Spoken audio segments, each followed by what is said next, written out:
What is going on, everyone? Parsnip here, and today we're back with another episode of our Let's Build an Adventure map. And as always, guys, thank you again for the amazing suggestions.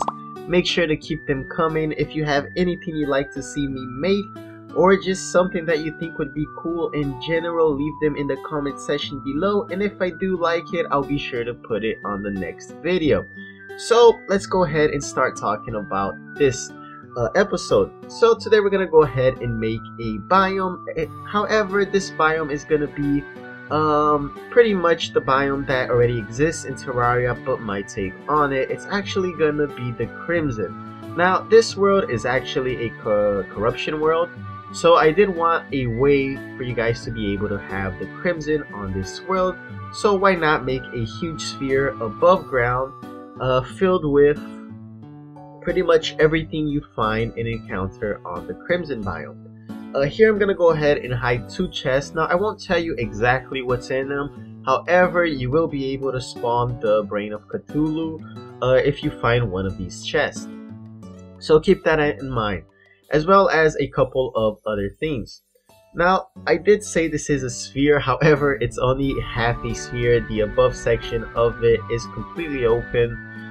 And there is going to be 2 ways to either finding this place. Either a teleporter, which will be installed later on if you guys continue to follow a certain quest, as well as a opening on the above section. Now I did consider making it out of blocks that you wouldn't be able to mine early on. However, I figured that since it is going to be for the Brain of Cthulhu, and maybe you just don't like doing quests or anything like that, maybe you just didn't find that quest, that an opening on the top part will allow you to discover this area pretty early on. Since the Brain of Cthulhu is a pretty early boss, it's nothing that should be difficult to find or get. I don't want you guys like coming here and then fighting the Brain of Cthulhu when you're all geared up. Now I do know a couple of things that are an issue, such as the spreading of Crimson and things. It's only later on that it's actually going to spread to some of these blocks. However, I did later change some of the blocks and added some different walls so that it looks more crimsonish. So here you guys can go ahead and see me start putting random blocks all around. I'm gonna go ahead and put the crimson grass throughout all the dirt and things like that, as well as a chest with a couple of traps. Now there will be a little bit of lava here, so be careful, especially if you're mining. You don't want to go ahead and send lava falling down to your world. The main idea that I wanted to go here was going to be the spread of corruption. You see that on the left side I go ahead and use sand. However, guys, that is a big mistake on my part, as you can already just have the sand blocks that are already corrupted. So I go ahead and change this toward the end, so pay no mind to it now. Something else that I did decide to change was add flesh walls. So flesh walls is not actually something you find in the Crimson biome, but I thought it fit the theme very well. It just looked overall really cool. In a general sense, I really do like the way this turns out. Hopefully you guys do as well. But yeah, down below there's not much to talk about. It's just gonna be me creating a bunch of random caves and structure. Right here I'm going ahead and filling up the upper section so that I could go ahead and just start planting the crimson grass, and so it could start spawning. You guys will probably notice that towards the endish of this video that some crimson mobs are already spawning. However, worry not, guys, since this is so high above ground, it probably won't spread unless you want it to, as well as the mobs from this section will almost certainly not go down below to where you are unless you're flying up here. It is pretty high above ground, however it is not so high that you won't be able to find it, and you won't have a bunch of wyverns and harpies spawning. So the next thing I wanted to talk about is my choice in blocks and my decisions onto where I put them. So as you can imagine, a lot of the things I do is pretty random, and one of the things that's not random is my block choice. So the blocks that I normally pick are blocks that completely fit the theme or just overall match the aesthetics of what I'm going for. Since the sand blocks do not change early on, or are not spreading early on. I don't want to be here waiting for it to go ahead and change, and that's the reason why I change it. The reason why I use stone and crimson blocks are all because these are blocks that will be affected by the crimson. Since it does spread, it will eventually be completely, well, taken over, I suppose. So if you come here really early on, you'll still see some stone, you'll still see some dirt and things like that. However, the later you come, the more that it's been corrupted or crimsonated, however you say that. A couple of other things that I did add was some rubies, some furniture, as well as some other details like some lanterns and a little bit of random things like that, just so it gives that extra touch towards the build. Now when I was adding that light source towards the bottom, I noticed that, whoops, you cannot have the team platform with lava. I'm pretty sure you can't have any platform with lava, but yeah, it just destroys the platform. So I ended up putting a crimson block randomly around there.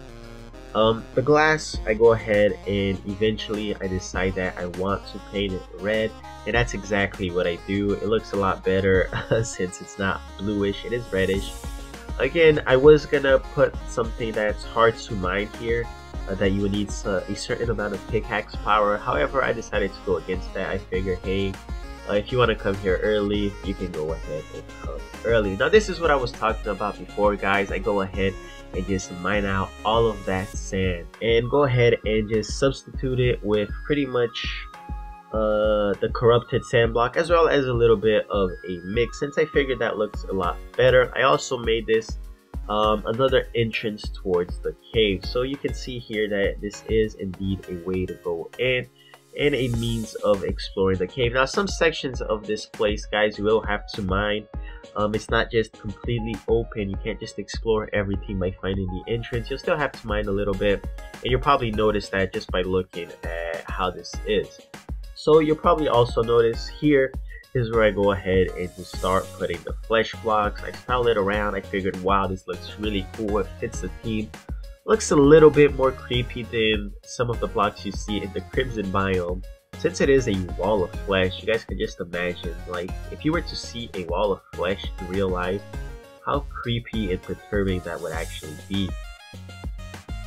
It could be anything. Imagine if this was actually human flesh. Just the chills going down your spine while exploring this place is something that I thought would be really awesome. And as always, guys, I always try to think of it if I was actually playing the game, how this would affect me, and I figured, well, the Crimson is indeed a place that is super creepy.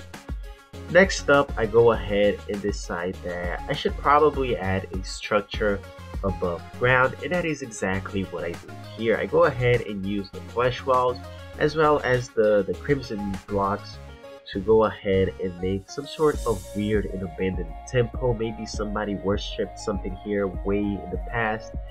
That's why I decided to go with the abandoned. I really do like the abandoned things, especially if there's no life over here, like NPCs and things like that.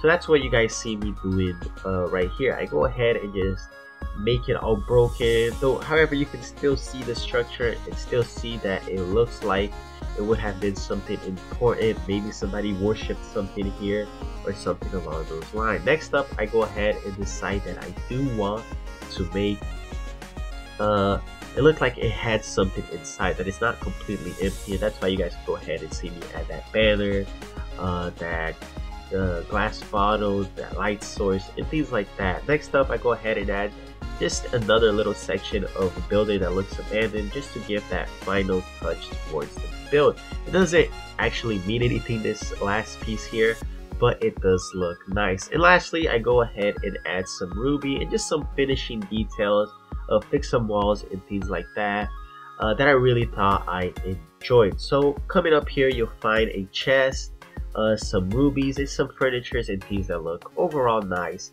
So as always, guys, I really do hope you enjoyed this build as much as I did.